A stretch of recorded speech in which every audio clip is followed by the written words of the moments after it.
Assalamualaikum warahmatullahi wabarakatuh. Nama saya Gary Nugroho dan kali ini saya akan membahas tentang tugas besar machine learning. Pertama-tama kita akan bahas pemrograman masalah. Masalahnya ada dua, yaitu clustering dan klasifikasi. Clustering bertujuan untuk mencari kesamaan karakteristik pada data yang saling berdekatan sehingga menjadikannya cluster yang sama. Untuk klasifikasi, tujuannya itu untuk memprediksi harga dari setiap mobil dan diharapkan masuk label yang sesuai.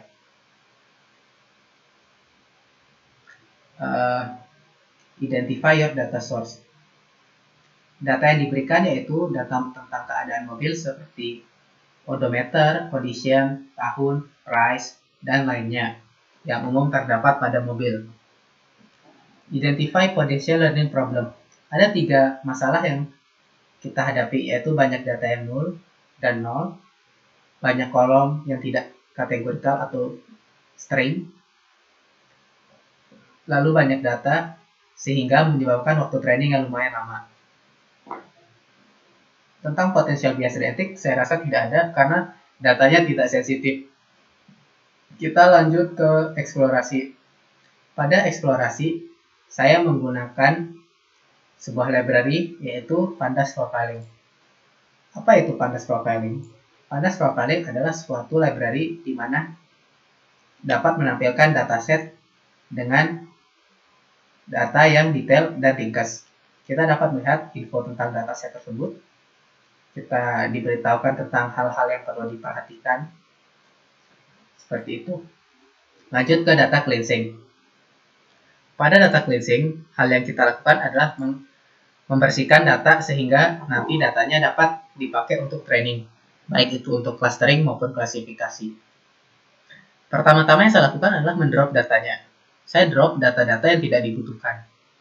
Kedua, setelah saya drop data yang tidak dibutuhkan, saya selanjutnya mengubah data-data yang dapat diubah ke dalam bentuk integer. Saya juga mengubah data price yang 0 menjadi none sehingga mempermudah ke depannya. Lalu setelah itu kita dapat melakukan pencarian outlier atau data-data yang sangat jauh dari data-data lainnya. Dilihat dari sini, untuk data price saja terdapat data yang sangat jauh dari garis ini. Nah, maka selanjutnya kita harus melakukan membersihkan atau menghapus data-data yang tidak dibutuhkan ini. Nah, setelah data-data itu dihapus, kita dapat lihat hasilnya seperti ini. Lalu, selanjutnya setelah saya menghapus data tadi, selanjutnya saya membuat sebuah kolom baru untuk membagi data price ke dalam 4 bagian, yaitu bagian bawah, menengah ke bawah, menengah ke atas atau atas. Lalu saya masukkan ke kolom bernama grade sehingga setelah itu datasetnya saya sudah bersih, maka dapat digunakan untuk training. Selanjutnya, fitur engineering. Nah, di fitur engineering ini, dari dataset yang sudah bersih tersebut, masih terdapat hal-hal yang perlu kita ubah agar didapatkan training yang lebih baik. Untuk fitur engineering pertama, yang kita lakukan adalah memisahkan label dengan data selain label.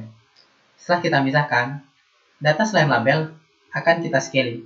Kenapa kita scaling? Karena data tersebut memiliki range yang berbeda-beda tiap kolomnya, sehingga kita perlu menyamakan range-nya agar tidak terjadi bias.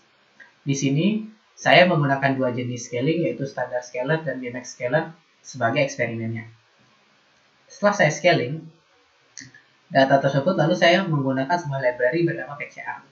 PCA itu adalah sebuah library di mana kita dapat menjadikan kolom yang sangat banyak menjadi hanya ke beberapa kolom saja. Dilihat dari sini, untuk PCA yang menggunakan standard scaler didapatkan variannya seperti ini. Dapat kita lihat, kita dapat menggunakan label ke 0 dan ke 1, karena dari label ke 0 dan ke 1 ini didapatkan data sebanyak 88%. Selanjutnya sama untuk min max juga. Jadi, nah, untuk hasil plottingnya seperti ini untuk PCA yang menggunakan standar scalar, sedangkan untuk min-max hasilnya seperti ini. Lalu data tadi tersebut kita lakukan pemisahan, yaitu untuk training dan tesnya. Untuk pemisahan training dan tesnya hanya dilakukan untuk model klasifikasi, karena model clustering tidak dibutuhkannya pemisahan. Di sini saya melakukan, setelah saya pisah, maka kita dapat melakukan klasifikasi. Klasifikasi yang saya gunakan yaitu ada 4 model klasifikasi, yaitu KNN, Random Forest, SPM, dan Neural Network. Setelah saya lakukan training, maka didapatkan hasil seperti ini. Di sini kita dapat bahwa akurasi yang dimilikinya lumayan bagus, yaitu kebanyakan lebih dari 50% untuk yang min-max dan standar. Namun hanya terdapat model yang menghasilkan kecil, yaitu 24% menggunakan min-max scalar. Dari sini untuk yang klasifikasi dapat kita simpulkan bahwa dengan data processing yang baik dan menggunakan model klasifikasi yang berbeda-beda, kita dapat membandingkan antara model-model, lalu dapat menghitung akurasinya dan mendapatkan hasil yang terbaik. Lalu pada saat modelingnya emang saya menggunakan default, parameter yang default, sehingga mungkin untuk kedepannya diharapkan ketika saya menggunakan parameter yang saya ubah-ubah sendiri, diharapkan mendapatkan akurasi yang lebih bagus lagi. Lalu kita lanjut ke clustering. Pada clustering saya menggunakan metode K-means. Nah, pada K-means-nya saya bereksperimennya menggunakan K atau centroid yang jumlah centroid yang berbeda-beda. Oh iya, centroid, untuk mendapatkan centroid awal saya menggunakan data yang sudah ada dari dataset. Lalu saya akan lakukan iterasi sebanyak yang saya inginkan sehingga menghasilkan menghasilkan centroid yang paling baik. Ini saya menggunakan untuk eksperimennya tadi saya menggunakan centroid yang berbeda-beda dan juga menggunakan scaling yang berbeda-beda sesuai yang di atas tadi. Setelah saya lakukan training, saya dapat mengevaluasinya menggunakan elbow method, yaitu dengan melihat data SSE dari tiap K-centroid. Dilihat dari sini bahwa yang paling baik adalah centroid dengan jumlah 5, di mana kita lihat di sini dari 5 ke 6 terdapat penurunan yang landai dibandingkan sebelumnya. Untuk yang ini adalah untuk yang standar scalar. Lalu untuk yang min-max dihasilkan juga yang sama, yaitu stabil di 5. Lalu berikut adalah hasil plotting clusteringnya. Ini adalah plotting untuk standar scalar. Dan ini adalah plotting untuk min-max scalar. Dapat dilihat di sini bahwa dengan bentuk yang berbeda dihasilkan clustering yang sama. Dapat kita lihat bahwa di sini hasilnya clustering yang sama.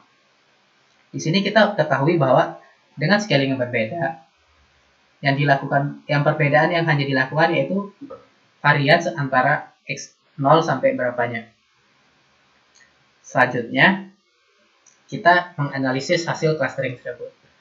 Ini adalah hasil analisisnya. Dapat kita lihat bahwa di cluster ke-0 banyak data yang dari menengah ke bawah dan bawah. Cluster 1 sama menengah bawah-bawah. Cluster 2 menengah ke atas, menengah ke bawah. Cluster ketiga menengah atas-atas, cluster 4 menengah ke atas-atas. Nah, dari sini kita dapat membagi data ke dalam 3 bagian, yaitu menengah ke bawah,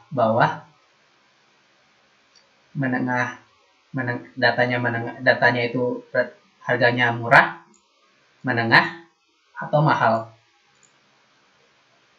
Jadi kesimpulan yang saya dapatkan yaitu